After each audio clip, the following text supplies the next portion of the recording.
নারী বিপিএল আয়োজন করবে বিসিবি। পুরুষ বিপিএল এর শেষেই আয়োজন করা হবে 3 দলের এই টুর্নামেন্ট। প্রতিটা দল 15 জন দেশি ক্রিকেটার দলে রাখতে পারবে। একাদশে থাকবে একজন করে বিদেশি ক্রিকেটার। সবগুলো ম্যাচ হবে মিরপুর শেরেবাংলা স্টেডিয়ামে। মাস দেড়েক আগের ছবি। বিপিএল এর মাস্কট উন্মোচন অনুষ্ঠানে পুরুষ দলের অধিনায়ক নাজমুল হোসেন শান্তর সঙ্গে উপস্থিত ছিলেন নারী দলের অধিনায়ক নিগার সুলতানা জ্যোতিও। আফসোস ভরা কণ্ঠে বিসিবি সভাপতির কাছে একটা নারী বিপিএল এর আবদারও করেন জ্যোতি জাহানারারা।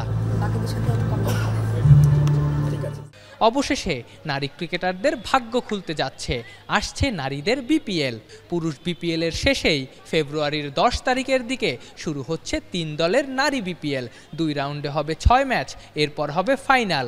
7 ম্যাচের এই টুর্নামেন্ট হবে মিরপুর শেরেবাংলা স্টেডিয়ামে। 3টা দল নিয়ে এটা করার পরিকল্পনা করা হয়েছে এবং এটা এই বিপিএল শেষ হবার পরপরই অনুষ্ঠিত হবে। অলরেডি আমরা কিছু ফ্র্যাঞ্চাইজির সাথে কথা বলেছি এবং তারা আগ্রহ দেখিয়েছে। প্রতিটা দলে 15 জন দেশি ক্রিকেটার থাকবেন। বিদেশি ক্রিকেটার রেজিস্ট্রেশন করা যাবে ইচ্ছে মতো, তবে একাদশে খেলানো যাবে একজন করে বিদেশি ক্রিকেটার। নয় হচ্ছে এই কারণে, দুটো কারণে। একটা হচ্ছে যে একটা আর্থিক ব্যাপার আছে।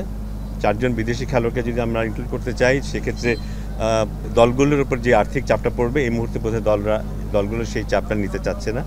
আর আমাদের আরেকটা চিন্তা যেটা আছে যে আমাদের নিজস্ব খেলোয়াড়দেরকে এক্সপোজার দেওয়ার যে সুযোগটা, সেটা আমরা দিতে চাই।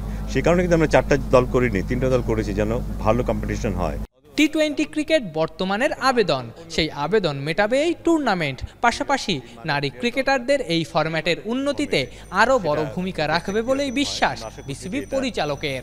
নারী ক্রিকেটকে আরেকটা লেভেলে হয়তো উন্নীত করবে। আফনান পিয়াল, যমুনা স্পোর্টস, চট্টগ্রাম।